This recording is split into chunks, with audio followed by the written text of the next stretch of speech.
नमस्कार दोस्तों, आप सबका हार्दिक अभिनंदन करता हूँ।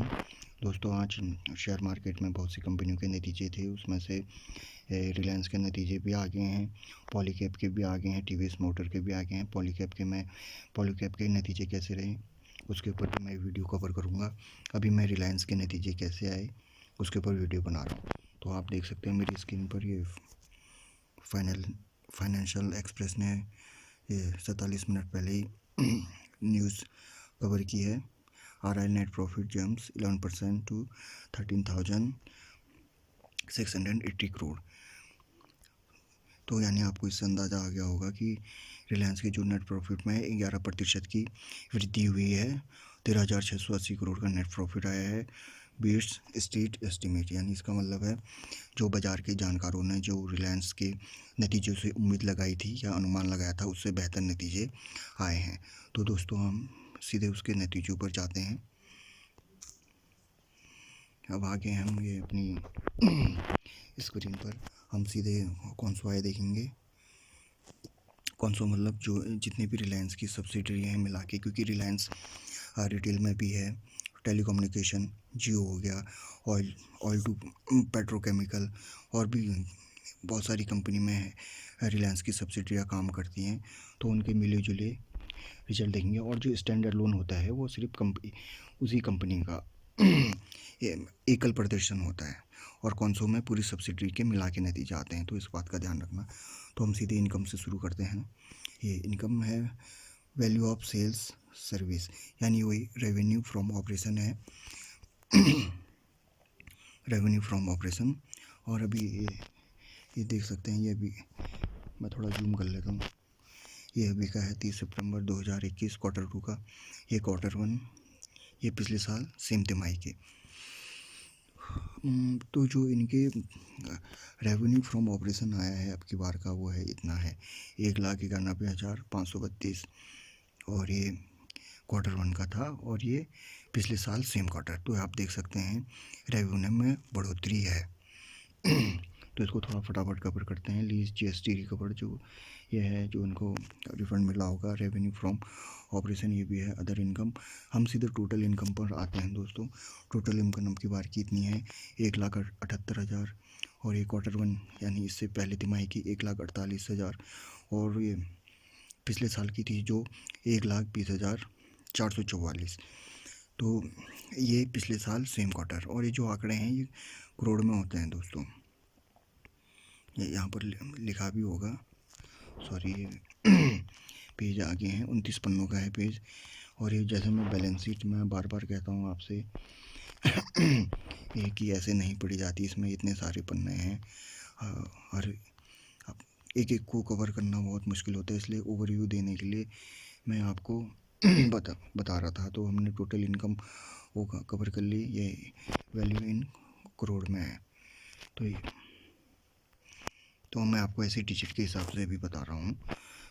अब एक्सपेंस देखेंगे, इनके खर्चे के अंदर भी दोस्तों बहुत सारी चीज़ें होती हैं, जैसे कॉस्ट मटेरियल, कंज्यूम्ड क्या material, purchase of stock in trade, inventories, excise duties, employees benefits. ये एम्प्लॉय बेनिफिट एक्सपेंस के अंदर मैंने पहले भी बताया आपको, सैलरी, PF या जो भी उनका बोनस वोनस है वो आता है। और बाकी चीज़ें भी, एक्साइज ड्यूटी का मतलब भी आपको पता होगा।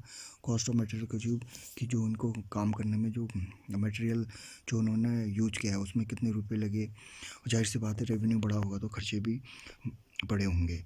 तो ये ज़्यादा डिटेल में नहीं जाएंगे, सीधे हम इनका टोटल एक्सपेंस देखते हैं। अब की बार का ये 1,59,000, 1,31,000 Q1 का, और 1,09,960 ये पिछले साल का, लेकिन सेम तिमाही।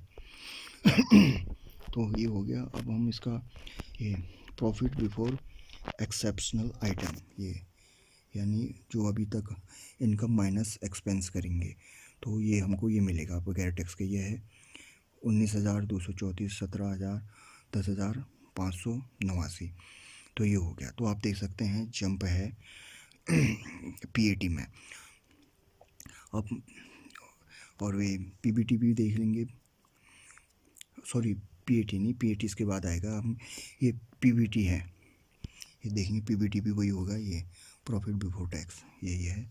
सेम, क्योंकि कोई एक्सेप्शनल आइटम का कोई एडजस्टमेंट नहीं है। ये एक्सेप्शनल आइटम यहाँ पर डैश डैश कर रखा है। एक्सेप्शनल आइटम वो होते हैं ऐसे खर्चे जो कंपनी करना नहीं चाहती हो जाती है, या तो इसमें गेन होता है या लॉस।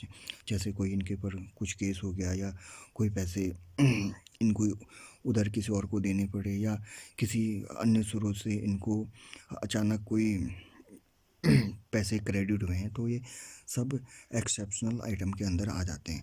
अब हम ये टैक्स एक्सपेंस यानी करंट टैक्स और डिफर्ड टैक्स मिला के जो उसके बाद का प्रॉफिट आया, प्रॉफिट फॉर द पीरियड, यानी NPAT, net profit after tax कह सकते हैं। यह है 15,479 13,800 10,602। यानी देख सकते हैं अच्छा प्रदर्शन रिलायंस ने किया है और अच्छे ही इनके रिजल्ट आए हैं दोस्तों। अब इनका EPS का देखते हैं। ये है EPS भी इन्होंने अच्छे से दे रखा है। आफ्टर एक्सेप्शनल, बिफोर एक्सेप्शनल, हम बिफोर एक्सेप्शनल देखेंगे 2080 देख सकते हैं। पिछली बार से कई 6 पॉइंट, यानी पहले 14 था, 2088 हो गया है, वृद्धि है। और ये क्वार्टर वन का 18.96। तो ये हो गया दोस्तों इसके रिलायंस के रिजल्ट। ओवरऑल बहुत बढ़िया रिजल्ट आए हैं। अगर आपके पास ये रिलायंस का शेयर है तो आप उसको होल्ड करें, नई एंट्री लेना चाहते हैं तो खरीद सकते हैं। और रिलायंस वैसे अभी पिछले 1.5 वर्ष से जो बुल रन चल रहा है उसमें इसने ज़्यादा पार्टिसिपेट नहीं किया, क्योंकि जो इसका अमेजॉन और फ्यूचर ग्रुप के साथ जो वो केस चल रहा है उसकी वजह से इसमें ज़्यादा जो जितनी तेज़ी आनी चाहिए थी वो नहीं है। क्योंकि जब भी अगर कोई ऐसा केस बनता है या अनसर्टेनिटी बनती है तो वो बाज़ार को पसंद नहीं आती, और वही रिलायंस के साथ हुआ। क्योंकि ये जो केस हुआ, ये रिलायंस हो गया, ये फ्यूचर रिटेल और ये अमेजॉन, ये त्रिकोण में फंस गया।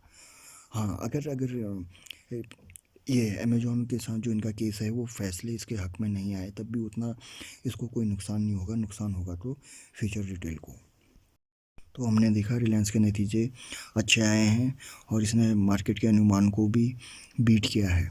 तो आज देखते हैं इसका रिलायंस के शेयर का प्रदर्शन कैसा था।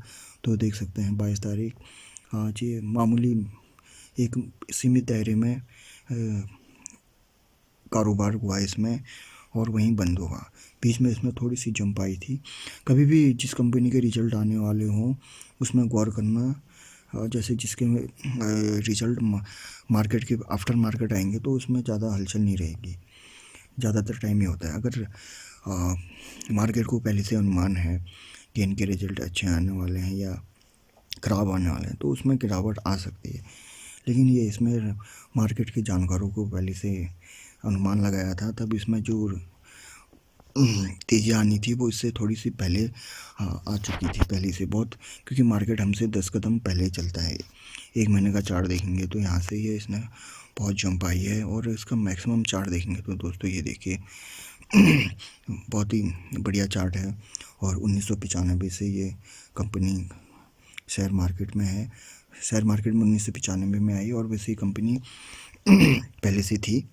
तो देख सकते हैं 2020 में ये कंपनी जो यहाँ पर मैंने मार्क लगाया है, यहाँ पर अभी देखेंगे कितने तक आई थी, 1000 के आसपास। वैसे 900 के आसपास भी आई थी शायद, ये एग्जैक्ट इसमें पता नहीं चलेगा ले जाने में, तो इतना था। तो जिन्होंने जो पहले टाइम से इसको होल्ड कर रहे हैं उनको तो बहुत फ़ायदा हो रहा होगा। देख सकते हैं 2009 में इसकी कीमत 328 रुपये थी, ये देख सकते हैं आप। और अब रिलायंस बहुत आगे निकल चुका है और ऐसी भविष्य में और भी बहुत बेहतरीन काम करने की उम्मीद है। क्लीन एनर्जी में भी ये काम करने वाला है। और जो रिलायंस का 5G फ़ोन गूगल के साथ मिलके निकालने की तैयारी थी उसमें भी सबकी नज़रें हैं। उसे गणेश महोत्सव में, जो गणेश चतुर्थी के दिन निकालने की इनका प्लान था, लेकिन चिप शॉर्टेज के कारण वो उसको कैंसिल करना पड़ा। अब मे बी दिवाली के टाइम ये निकाल सकते हैं शायद, अगर चिप शॉर्टेज नहीं रही तो। तो यही है दोस्तों, अगर आपके पास ये शेयर हैं बिंदास आप इसको होल्ड कर सकते हैं, और जो इसमें नई एंट्री का मन बना रखा है जिसने, वो भी एंट्री कर सकते हैं। और मंडे को देखना इसमें, आप मॉनिटर करना मंडे को। इसमें उससे ज़्यादा आसार ऊपर ही जाने के ही हैं। अगर इसमें गिरावट भी आती है तो आप बाई ऑन डिप्स लगा के ख़रीदारी कर सकते हैं। तो बहुत बहुत धन्यवाद दोस्तों। प्रार्थना करता हूँ आप खुश रहें, स्वस्थ रहें, शेयर मार्केट से मुनाफा कमाएं।